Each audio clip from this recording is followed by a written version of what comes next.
صحابي الحلوين العساسيل السكر اللي متربيين 5 مرات، انتوا احلى بنات في الدنيا، وحشتوني جدا جدا جدا. عاملين ايه يا بنات؟ يا رب كلكم تكونوا بخير. بصوا بقى، انا قررت انزل معاكم الارض الواقع، وقعدت افكر شويه ارجع لكم فيديو يكون عامل ازاي، او انزل فيديو يكون عامل ازاي.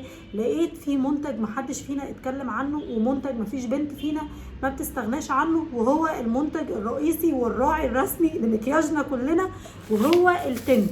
فقررت اجمع كل انواع التنت اللي عندي، واتكلم على كل نوع فيهم وعلى ثبات كل نوع فيهم، وايه فيهم حلوه على الشفايف بس، وايه فيهم حلوه على الخدود بس، وايه كمان فيهم حلوه على الاثنين. لان اتحدى بنوته واحده مننا ما بتحطش تنت. التنت هو الراعي الرسمي لمكياجنا، صح ولا لا؟ يعني انا كنهى انا عايشه بتنت، انا رايحه جايه نازله طالعه اي حاجه، ما بعملش حاجه في حياتي غير ان انا احط تنت. فعندي فكره عن انواع التنت اللي موجوده مهوله، فكره تخض. عندي فكره عن ثبات كل نوع فيهم، عندي فكره عن ايه النوع كويس وايه النوع اللي مش كويس، ايه النوع اللي ممكن لو هقعد طول اليوم احطه، وايه النوع اللي انا لو نازله بس خلال ساعتين ولا حاجه ممكن احطه. عارفين الموضوع ده؟ فاحنا النهارده هنتكلم على انواع التنت وثبات انواع التنت، وايه اكتر انواع تنت ممكن تثبت معاكي طول اليوم، وايه التنت اللي ممكن تحطيه وبعد ساعه ما تلاقوهوش اصلا. اللي معاكم في كل ده. بس لو انت اول مره تشوفيني ما تنسيش تعملي اشتراك من المربع الاحمر الموجود تحت الفيديو، ولو انت اوريدي عندي ادعميني دعم كبير جدا جدا جدا، وهي دعوه حلوه ليا في الكومنت تحت. ويلا بينا نبتدي كده نفضي انواع التنت. انا معيش نوع معين، انا معايا انواع كتير، وهشوف لكم كمان اللينكات اللي انا كنت جايبه منها التنتات دي، ومعظمها في تنتات فيهم انتوا عارفينهم واتكلمنا مع بعض عليهم قبل كده اكتر من مره. فهقول لكم دلوقتي كل نوع منهم، وايه الانواع اللي عجبتني، وايه برضو الانواع اللي انا ما حبيتهاش، والانواع اللي ما عجبتنيش. مش عايزاكم تتخضوا، بس انا حرفيا جربت كل انواع التنت اللي انتوا شايفينها في ايدي غير اللي وقعوا حواليا. حرفيا جربت كل انواع التنت، وهتكلم فيها كلها معاكم على اشهرهم واللي سمعتوه كتير قوي على ودنكم مني ومن غيري. فاقدم انواع التنت، وكانت من اول واحده بدعت التنت او قالت يلا تنت يا جماعه، وهو كان التنت ده بتاع حسناء رجب. التنت ده من اقدم واشهر انواع التنت اللي نزلت. ما جربتش لسه الاديشن الجديد بتاعها، عشان طلع منه كمان اصدار جديد او اديشن جديد. انا اللي معايا ده الاصدار القديم اللي معظمكم جربوا. تعالوا نتكلم على مميزاته ونتكلم على عيوبه، واقول لكم حبيت فيه ايه وما حبيتش فيه ايه. التنت بتاع حسناء رجب من احلى وانعم وافضل انواع التنت اللي موجودين في شنطتي دايما، وبحبهم جدا وبستعملهم طول الوقت. طيب ليه؟ اول حاجه الباكج بتاعه بيجي شيك جدا. الباكج بتاعه بيجي كده، بس طبعا ده متبهدل معايا. بيكون كمان في كفر خاص بيه، بيكون مكتوب عليه تنت حسناء. بيكون الباكج بتاعه شيك جدا، لما بتطلبيه بتحسي فعلا ان انت طالبه حاجه كويسه. طب نيجي بقى للاهم، الشكل مش مهم، طب نيجي للاهم للاستعمال. في الاستعمال سهل جدا، في الدمج خفيف جدا على البشره. بمجرد ما بتحطيه بتحسي ان هو بيدمج. الوانه خطيره، كانت عامله منه 4 الوان. برده ده الاديشن القديم او الاصدار القديم. هطلب الاصدار الجديد وهجربه برده معاكم. الاصدار ده تقريبا اقدم اصدار كان موجود عند حسناء. بصوا لو عملت كده، بصوا الدمج، يعني حتى لو نسيتيه، انا دمجت الاثنين على بعض، حتى لو نسيتيه ورجعتي بعد فتره تدمجيه بيندمج معاكي بكل سهوله. الميزه اللي فيه ان هو مش بيعلق زي انواع تنت، برده هوريها لك دلوقتي. لما بتحطيه على البشره وتيجي تدمجيه بيندمج معاكي بسهوله. في انواع ثانيه بتحطيها على البشره ويا دوب تيجي تدمجي تلاقيه عمل بقعه كده ومرضاش يدمج معاكي خالص. التنت بتاع حسناء ده ما بيعملش كده خالص. وكمان في منه شيمر وفي منه عادي. انا جربت الشيمر وجربت منه العادي. اكتر درجه بحبها جدا، انا بحب درجاته جدا، بس اكتر درجه قريبه لقلبي الدرجه اللي هي اسمها استروبري. يعني كان معايا مثلا منه الدرجات اللي هي اسمها ابل دي اللي على احمر، وستروبري دي اللي هي فراوله على بينك كده شويه، والدرجه اللي هي المانجو اللي هي على اورنج شويه او خوخي، وكان في درجه رابعه فيهم مش فاكره اسمها ايه. ده كان في الاصدار القديم.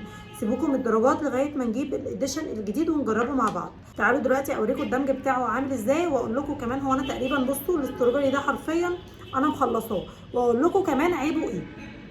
بصوا يعني انا بحطه كده، انسيه بقى، يعني مش لازم اللي هو انت حطيتيه وتجري تدمجي عشان ما يعلقش او ما يخططش او ما يمسكش في البشره. انا عماله اتكلم معاكم بحيث ان انا اكون سايباه برده شويه. ما بيعلقش اطلاقا، ما بيكلبش في البشره اطلاقا. منين ما بتدمجيه بيبتدي يندمج معاكي بكل سهوله. بصي تقدري كمان تدمجي بايدك، تقدري تدمجي ببرش، تقدري تدمجي زي ما انت عايزه. بصي الجمال، هو كده خلاص اتدمج معايا. كمان تقدري تدمجيه ببيوتي بلندر لو عايزه. بصي دي الدرجه اللي هي اسمها الاستروبري. عموم التنت حلو جدا ودمجه حلو، مشكلته الوحيده ان هو على الشفايف ما بيبانش. يعني هاخد نفس الدرجه، بصوا لما باجي احطه على الشفايف بحس ان هو بيتركز في حته وحته لا. ممكن انتي تحبي الشكل الطبيعي بتاعه على الشفايف، بس انا كنوها حبيت التنت ده جدا على الخدود اكتر من الشفايف. زي انواع تانية هوريها لك برضو حبيتها على الشفايف قوي قوي قوي قوي قوي اكتر من على الخدود. نتكلم مع بعض على نسبه ثبات التنت. التنت معاكي ثابت طول ما انتي سايباه في حاله، طول ما انتي ما مسحتهوش او ما غسلتهوش التنت بيفضل ثابت معاكي. طب يا نهى التنت ده ينفع معايا في الشغل؟ ينفع معاكي جدا في الشغل. تدمجيه مع الكونتور، تحطيه تحت البلاشر الباودر، تحفه ولا بيحرك حاجه من مكانها، وشكله حلو جدا على البشره، وكمان بيكون دمجه سهل زي ما قلت لك.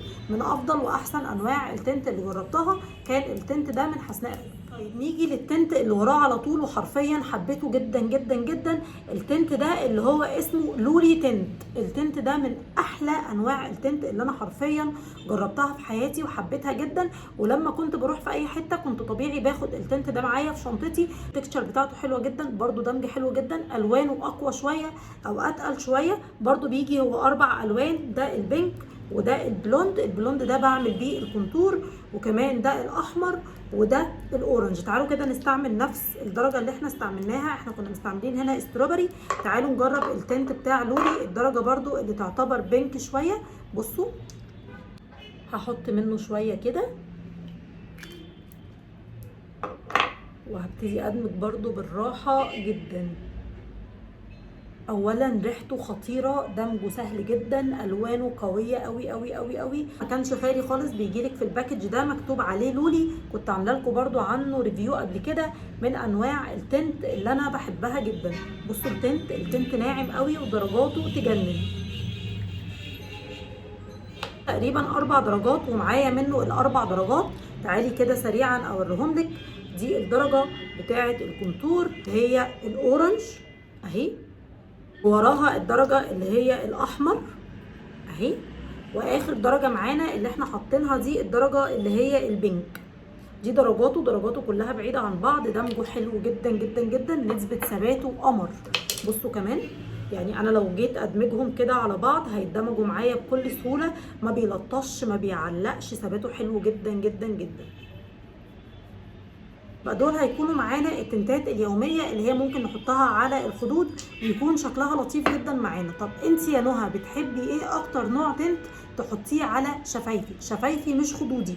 ليه مش خدودي؟ لان هو بمجرد ما بحطه على خدودي بيكلبش في الخدود. هوريه لكم دلوقتي على الشفايف، وسالتوني كذا مره حاطه ايه على شفايفك، وكان التنت الليكويد ده بتاع فيروز بيوتي. التنت الليكويد مش الجل، عشان فيه كمان منه الجل. التنت ده انا بحبه جدا على الشفايف، انما على الخدود بينشف بسرعه جدا. لو حطيت ناحيه ما بلحقش ادمج الثانيه فبيبتدي يعلق معايا، او تحطي جنبه وتبتدي تدمجيه وبعدين ترجعي تحطي الجنب الثاني. تعالي كده اوريهولك شكله على الشفايف بيكون عامل ازاي. شايفين ده شكله عامل ازاي؟ ده بيكون طبيعي جدا على الشفايف، بس مع شويه اكل وشرب بيروح تماما. ده لا. التنت بتاع فيروز بيوتي اللي هو درجته مكتوب عليها روز، الدرجه الروز. عايزه اقول لكم يخرب بيت ثباته. يعني ده انا ممكن احطه من اول اليوم لغايه ما برجع وهو موجود في شفايفي زي ما هو. انا عايزه اقول لكم حاجه كمان، بعد ما بحطه بمسحه من على شفايفي خالص، بسيب الدرجه او بسيب الهنت اللي هو سايبه بس على الشفايف. كلتي، شربتي، خدتي شاور، اتوضيتي، عملتي اي حاجه، اللون بيفضل موجود على الشفايف زي ما هو. مشكلته معايا في الخدود ان هو بيعلق معايا في الخد بسرعه جدا، ما بلحقش ادمجه. اللي هو انا ما لحقتش، انا حطيته عقبال ما مسكت الفرشه وجيت ادمج كان خلاص هو على كده علق.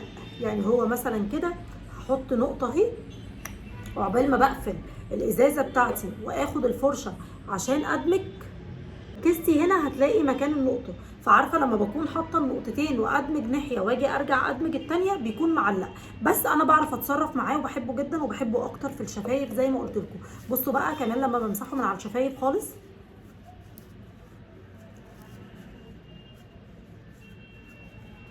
انا كده مسحاه من على الشفايف خالص خالص خالص، ثابت معايا حرفيا طول اليوم. مشكلته بس في الخدود ان هو بيكلبش او بيمسك بسرعه او بيعلق بسرعه، عايز دمج سريع جدا، اللي هو انت تحطي وتدمجي في نفس الوقت وبعدين ترجعي تحطي الثانيه وتدمجي في نفس الوقت.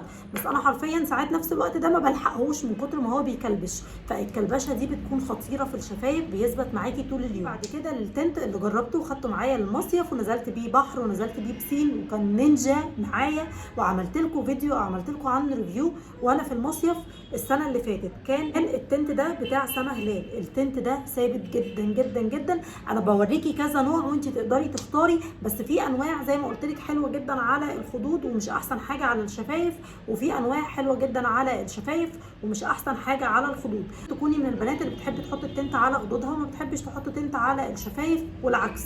يعني انا كنوها في شغلي بحب احط تنت على الشفايف بس اكني حاطه ليب بالم او حاطه روج او حاطه حاجه مورده شفايفي شويه، وساعات بحب جدا احط كمان تنت على خدودي لان انا ما بستعملش حاجه غير التنت. التنت ده كان مع المصيف ومع الحر ومع العرق ومع نزول الميه ومع نزول البسين كان نينجا. كده نجربه على الشفايف وانتوا هتشوفوا انا بقصد ايه.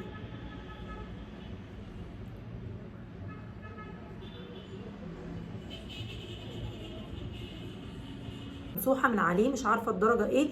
التنت ده بقى فيه حاجه غريبه قوي بتحسيها وانت حطاها. اي تنت تاني بيفضل موجود على الشفايف او بيخلي الشفايف مبلوله كده لغايه ما تمسحيها، ده لا، ده بمجرد ما بتحطيه خلاص بينشف على الشفايف نفسها. يعني انا بمجرد ما حطيته هو خلاص نشف على الشفايف. برده بمجرد ما هيتحط على الايد هيبتدي ينشف على الشفايف، بس بياخد معاكي سيكه وقت كده عقبال ما ينشف. يعني لو حطيتيه على الخدود ما بيبتديش يعلق معاكي بسرعه بصراحه، بس انا بحط منه كميه قليله قوي لان هو بيجمنت جدا. وبصوا برجع بدمج اوام. لو استنيت عليه شويه الحاجات اللي بتكون ثابته قوي دي لو استنيتي عليها شويه هتكلبش. اي حاجه ثابته معاكي في الدنيا لو استنيتي عليها شويه هتبتدي تكلبش معاكي على البشره. انما الحاجات الليكويد اللي هي اصلا ما بتعلقش زي التنت بتاع حسناء والتنت بتاع لولي ده سيبيه براحتك وارجعي ادمجيه هيتدمج معاكي. التنت بتاع سما من انواع اللي انت بتحطيها ومحتاجه ان انت تدمجيها بس مش بسرعه التنت بتاع فيروز. التنت بتاع فيروز بيوتي بمجرد ما بيلمس البشره محتاج دمج بسرعه جدا، سرعه الهواء. التنت بتاع سما لا، هيصبر عليكي شويه لغايه ما تدمجي التنت بتاعك وتوزعيه. بصوا بقى كمان شكله على الشفايف عامل ازاي. امسحي، كلي، اشربي، انزلي بسين، انزلي بحر، اشربي سخن، اشربي ساقع، هيفضل معاكي زي ما هو. وده كان من اكتر الحاجات اللي طول الوقت انا دي 3 عبوه تقريبا مخلصاها منه. عايزه اقول لك حرفيا التنت بتاع سما حطيه ونسيه، حطيه وكلي واشربي واعملي كل اللي انت عايزاه حرفيا ولا هيتحرك من مكانه. لازم نذكر اسماء بس انواع تنت كتير كانت من محاولات بنات هاند ميد. كل التنت على فكره بنات بيبقى هاند ميد كده على انواع تنت كتير جدا كانت موجوده. كل انواع التنت بتكون هاند ميد بس في بنات بتكون متخصصه شويه بتعرف تجيب مقاديره صح، بتعرف تجيب تفاصيله صح، بتعرف تجيب مواصفاته وقياساته صح، وكمان بترخص من وزاره الصحه. وفي بنات بتجرب كده تقول لك انا هعمل التنت واجرب معايا يظبط ولا لا. عايزه اقول لكم اللي انا وريتهم لكم دول كانوا افضل انواع التنت بالنسبه لي. نيجي بعد كده للتنت اللي هو بيجي بالشكل ده، التنت اللي هو الجل. التنت الجل بالنسبه لي كان كارثه. ليه كان كارثه؟ لاني ما بعرفش استعمله. التنت بيطلع كتير جدا، هو بيجمنت جدا جدا جدا، او اللي عندي واللي واصلني واللي انا هوريه لكم دلوقتي حرفيا بيجمنت جدا. بصوا عامل ازاي، بصوا النقطه منه اللي هتنزل من على ايديا لو مسحته هتسيب اثر عامل ازاي. فانت متخيله حجم النقطه اللي انا باخدها لو انا خدت نقطه واحده حجمها بيكون عامل ازاي ولونها كمان بيكون عامل ازاي. بصي التنت،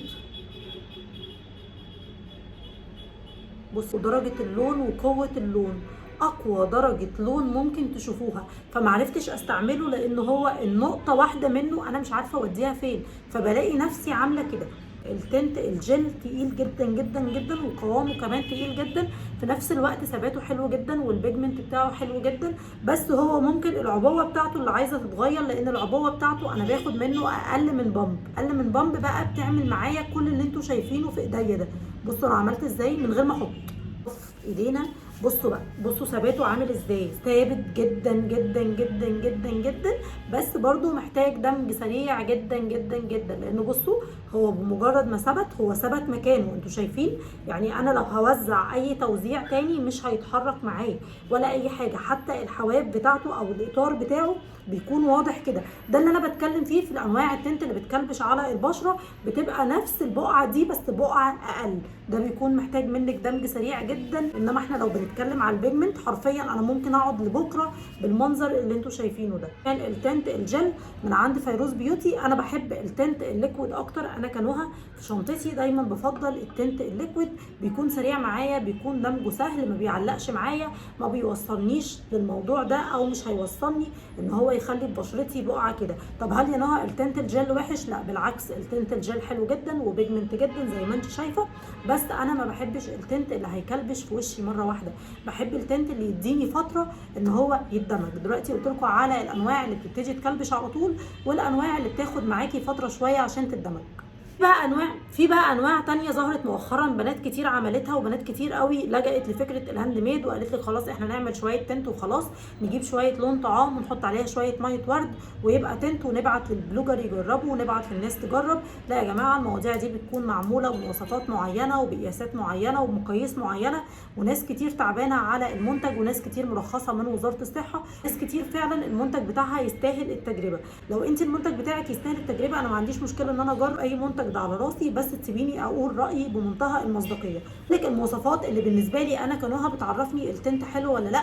اول حاجه يكون دمجه سهل، تاني حاجه يكون ثباته على البشره كويس، تالت حاجه ما يكونش بيعلق معايا على البشره، اما ما فيهم ما يكونش بيدخل في المسام بتاعه البشره ويقعد فيها واجي اعمل تنظيف بشره اطلع بلاوي من بشرتي، الوان من بشرتي بسبب التنت اللي بيجري وبيقعد معايا جوه المسام بتاعه البشره. قلت لكم انواع كتير على التنت. التنت كمان اسعاره ما بتبقاش غاليه زمان، او التنتات اللي كانت عندي كان سعرها اللي هو 35 45. اكيد دلوقتي الاسعار اختلفت، ممكن يكون وصل 50 60، مش عارفه حاليا الاسعار ايه، بس اي مكان جايبه منه اي تنت هسيبهولك تحت في الديسكربشن بوكس. ولو جربتي اي نوع تنت وعجبك اكتبي لي تحت برده عليه في الكومنتات عشان انا كمان اجربها.